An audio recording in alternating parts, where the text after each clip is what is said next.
ইসলামী কর্তৃক আয়োজিত আজকের এই জাতীয় সমাবেশে উপস্থিত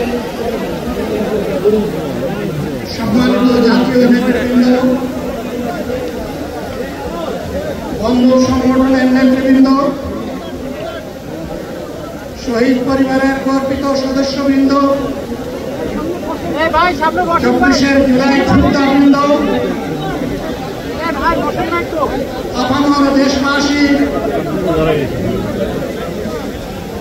এবং আমার সাংবাদিক বন্ধুগণ, আমি সর্বপ্রথম মহান রবের দরবারে শুকরিয়া আদায় করছি। ফ্যাসিবাদের পতনের পর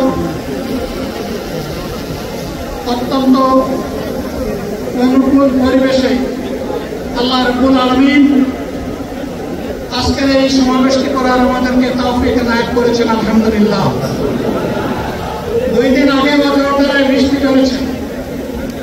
অনেকে আশঙ্কা করেছিলেন কি হবে, মানুষগুলো সেদিন কি শান্তিতে বসে দুটি কথা শোনার সুযোগ পাবে। আল্লাহ রাব্বুল আলামিন আজকের দিনটা অনেকটা এয়ার কন্ডিশন করে দিয়েছেন, আলহামদুলিল্লাহ।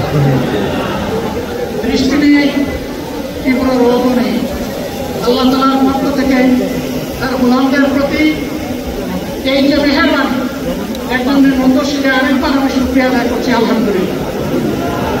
সম্মানিত বন্ধুগণ, যাদের ত্যাগ এবং কুরবানির বিনিময়ে 15.5 বছরের কঠিন অন্ধকার যুগের যাতাতলে পিষ্ট হয়ে যারা ধীরে ধীরে দুনিয়া থেকে নির্যাতিত হয়ে বিদায় নিয়েছেন, অপশক্তির বিরুদ্ধে প্রতিবাদ করতে গিয়ে বিদায় নিয়েছেন, যারা লড়াই করে আহত হয়েছেন, বন্ধুত্ব বরণ করেছেন, আমরা তাদের সকলের কাছে গভীরভাবে ঋণী। মহান আল্লাহর দরবারে তৌফিক চাই, বাংলাদেশ জামাতে ইসলামীর অস্তিত্ব যতদিন থাকবে আল্লাহ যেন তাদের ঋণ পরিশোধ করার শক্তিটাও ততদিন আমাদেরকে দান করেন। আমি গভীর পরিতাপের সাথে আপনাদেরকে জানাচ্ছি, আজকের এই বিশাল সমাবেশ আয়োজন করতে গিয়ে আমাদের 3 জন ভাই ইতিমধ্যেই দুনিয়া থেকে বিদায় গ্রহণ করেছেন। কল্যাণঘাট উপজেলা আমিন জনাব মাওলানা আবু সাইদ বিদায় নিয়েছেন। পাবনার বয়োজ্যেষ্ঠ একজন মুরব্বী জনাব মুস্তাফিজুর রহমান, তারা এই আয়োজনে আসতেই পারেন। আসার পথেই আল্লাহ তাআলা তাদেরকে তার কাছে তুলে নিয়েছেন। আরেকজন ভাই এখানে অসুস্থ হয়ে তিনিও ইন্তেকাল করেছেন, শাহাদত।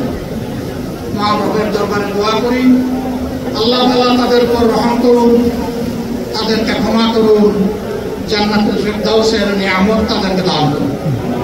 তাদের আপনজনদেরকে আল্লাহ তাআলা সবরে জামিল আতা করুন। সম্মানিত ভাইয়েরা, আবু সাইদরা যদি বুক পেতে না দাঁড়াতো, এই জাতির মুক্তির জন্য যদি বুকের গুলি লুফে না, হয়তো আজকের এই বাংলাদেশটা আমরা দেখতাম না। ইতিমধ্যে হয়তো আরো অনেক মানুষের জীবন ফ্যাসিবাদীদের হাতে চলে যেত। 24শে জীবন বাজি রাখা এই যুদ্ধটা যদি না হতো,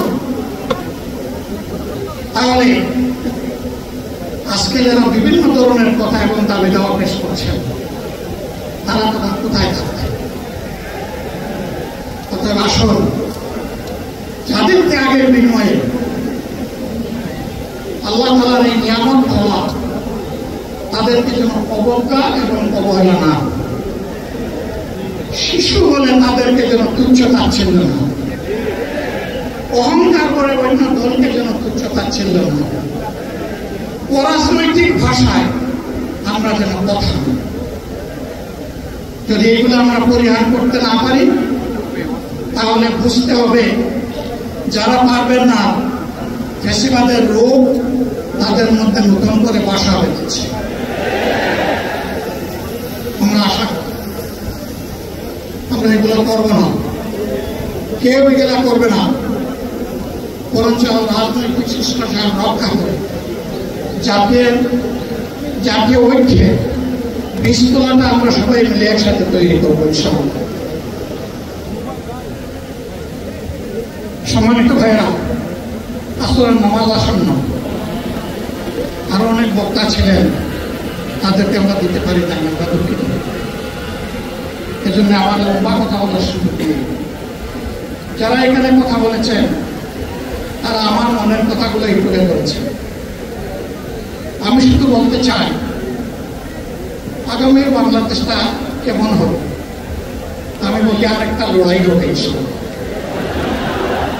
একটা লড়াই হয়েছে ফেসিবাদের বিরুদ্ধে, আরেকটা লড়াই হবে দুর্নীতির বিরুদ্ধে ইনশাআল্লাহ।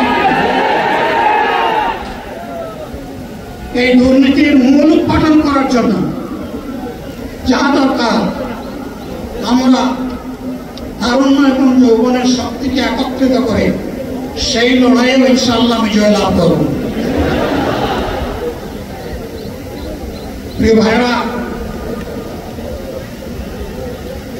জামাত ইসলামী যে দুর্নীতিমুক্ত সমাজ গড়বে তার প্রমাণ কি?